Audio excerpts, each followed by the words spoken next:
Hello mga ka-vegetarya! Welcome back po sa ating channel kung saan dito natuto ka na, nakatipid ka pa.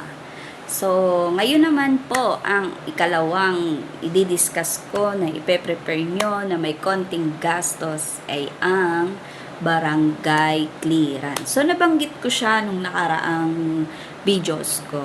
So, ngayon, etong barangay clearance, makukuha mo naman siya sa mismong barangay. So, para saan nga ba ang barangay clearance? Ang barangay clearance, pagki-clear ng pangalan mo at ang iyong residency. So, ibig sabihin, kung talagang taga dyan ka, is malalaman nila na talagang taga dyan ka. Okay, kasi magre-reflect yan doon. At tatanungin ka ng barangay, para saan ka ba kumukuha ng clearance? Okay? Local employment, school documents, etc.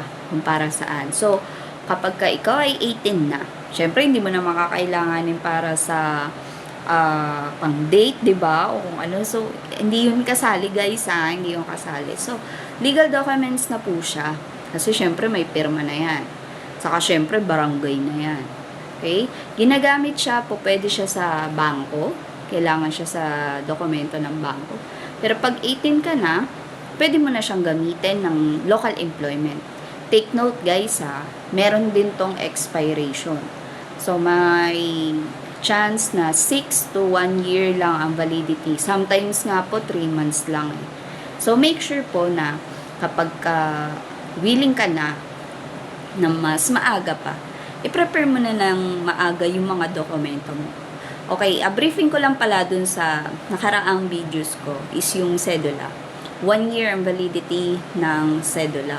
So, depende po kung kumuha ka ng December or November is kung i-acknowledge po. Pero madalas kasi, para wala ka ng hassle, wala ng sakit ng ulo, maganda kumuha ng mga dokumento by January, February, or March. Pero hindi ko naman sinabi maging tambay ka ng 3 buwan na yan. Just in case po, December may pera ka, syempre magtabi ka na para sa January na pang dokumento mo. O, diba? Kapag medyo na-delay pa ng konti, syempre may konting pera ka pa. February, simulan mo na mag-apply ng trabaho. Sana po nakatulong sa inyo ang tip ko. See you to the next video, guys.